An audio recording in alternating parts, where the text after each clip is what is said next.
Hey guys, my name is Lauren, and if you're aspiring to be a professional dancer in the dance industry, today we're going to be talking about the training that you need to be doing in order to prepare for and succeed as a professional in the professional dance world. So this is a topic that I wish my mentors and even my dance teachers talked to me about when growing up, and I fear that it's still not talked about enough or even touched on by dance teachers and mentors today. This video is going to be all about the discipline that you need and the sacrifices you're going to have to make if you want to achieve what you want to in the professional world. You need to remember that you are not just a dancer, you are an athlete. So you need to be training like an athlete. Taking dance classes and working out when you feel like it throughout your week is not going to be enough to get you through the first round for a nationwide or a worldwide tour audition for Sabrina Carpenter or Taylor Swift. It's just not. So let's start talking about training with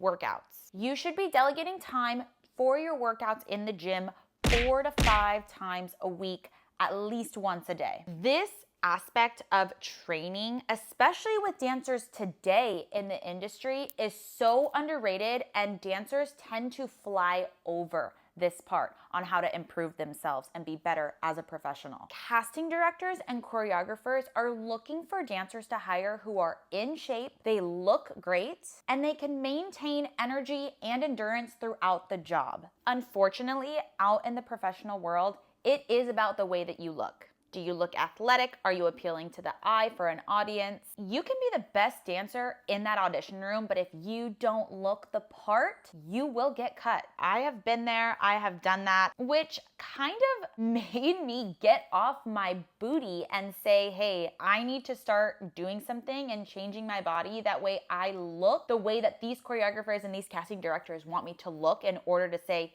yes, I'm signing off on her. I want her on this job. If you're prioritizing your gym time every single week, you're not only gonna be in shape, but you're gonna look good, you're gonna feel good, and you're gonna perform a lot better on your long rehearsal days and your show days. When I was training and working professionally in the industry, I would try to strive for Monday through Friday workouts, and then I would take Saturday and Sunday to recover and rest. And then there'd be other weeks where I would be extremely tired from auditions and rehearsals and shows all packed in one week. So I would do Monday through Wednesday and then take Thursday off and then do Friday, Saturday workouts and then take Sunday off. You can definitely set your own weekly schedule when it comes to your workouts. Strive for those 4 to 5 days of work, 1 to 2 days of rest and recovery days, meaning you are not doing anything. No dance classes, no workouts, maybe a light walk. Other than that, absolutely nothing at all. And fueling your body on those days is a definite must as well. And we'll get into that in just a second. So as dancers, we are constantly exercising cardio, right? Whether we're in a dance class or in a rehearsal, that is our cardio source. So when you're in the gym, you don't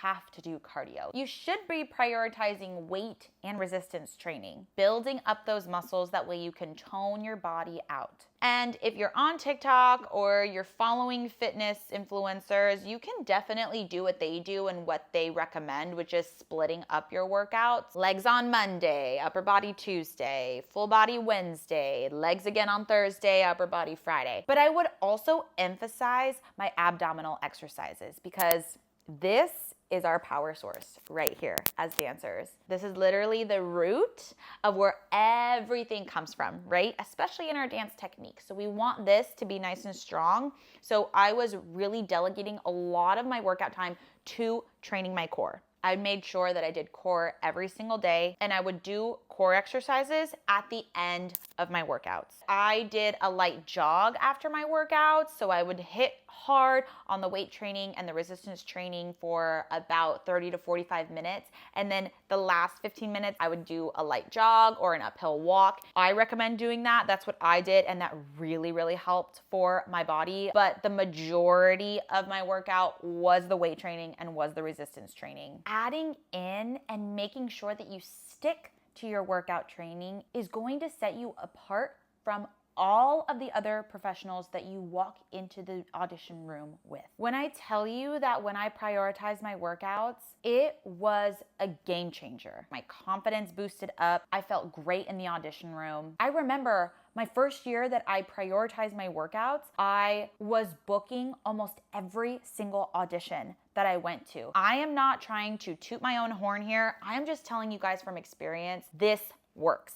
And incorporating your workouts into your training that you're already doing with your dance classes is going to be life-changing. Speaking of dance classes, let's talk about that for a second. So now we're talking about the other part of our training, which is going to class. If you want to be successful in the industry and you want to do everything, you need to be able to do everything. If you want to go on tour with Megan Thee Stallion or Cardi B, you can't just be taking jazz classes. You have to be training in those hip hop classes as well as those heels classes. And maybe even for some hip hop classes, put your heels on and go take a hip hop class. You've got to think outside of the box when it comes to your dance training and train with versatility. I have done almost every single style of dance on a job. From jazz to hip hop to even point, especially if you are a competitive dancer, you know you train in every single style. Keeping that training going when you're in the professional world is going to help you tremendously and is going to help you book way more than the person that you're standing next to in the audition room. And also,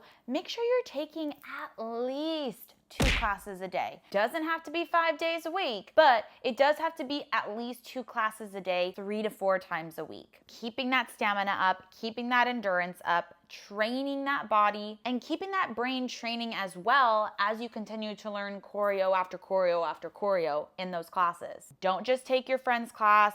Don't just take to show up to be on camera because that choreographer is filming that class. Show up to your classes to train. And when I say train, I mean get better, improve, observe from others. And I know filming has become a huge thing in classes. I encourage you to go get filmed. I encourage you to film yourself because that's how you're going to learn when you watch yourself back on your screen. Things about yourself. Oh, I could have done this better. Oh, I could have held that out longer. I could have hit this harder. I could have gotten more low on this move down here. I encourage you to film yourself, but don't let that be the emphasis on why you show up to class. So we've talked about workouts, we've talked about dance classes, which is a lot of emphasis on training our body. But I kind of mentioned a couple seconds ago that we need to also train our brain, right? We train our brain with musicality, timing, choreography, all of those elements that make up us as a professional. But what about the other part of our brain that helps us function as a normal human being? I was incorporating reading into my schedule every single day. The books that I was reading had nothing to do with dance, you guys. I was reading books on how to manage money, how to make money. I was reading stories about Navy SEALs and their experiences in training to become a Navy SEAL and the discipline physically and mentally that it took to overcome those challenges. Just like how you want to sharpen up your skills with dance, you need to be sharpening up your mind as well. Reading is going to help get you motivated, it's going to encourage you, and it's going to inspire you to push even further and do what everybody else in that world won't. The last thing I want to talk to you guys about is fueling your body. I am not a nutritionist. I don't have a degree in anything nutrition, but I know what worked for me and my body, and that is making sure that I eat throughout my day. Whether it's a long day of rehearsal or a day of recovery, I was making sure that I eat and I fuel my body. When you're dancing or when you're doing any kind of physical activity, you are burning calories. You need to be putting those calories back into your body in order for your body to take those calories and use it as a source of energy to keep a productive day. Because of all of the workouts that you're going to be doing, you need to be eating protein. Prioritize your protein and your carb source. Healthy carbs, of course, but those 2 macros, you need to be making sure that you are prioritizing those into your nutrition. Otherwise, you're not going to see results. So making sure that you're doing the work in the classroom, in the gym, in the dance studio, and you're also doing your homework as well. You're eating and you're reading. And here's a quick tip for you. Make sure that you're staying up with those dance trends, you guys. Dance trends are huge in the world right now. And you never know when a casting director is going to want you to show a popular dance trend and have you perform it for them at an audition. That may be a deciding factor on whether or not you get hired or not. So we talked about working out, our dance classes, training our brain, and fueling our body, keeping up with those dance trends. And last but not least, you guys, make sure that you are continuing to stay open and learning from others. Whether you're in your dance classes,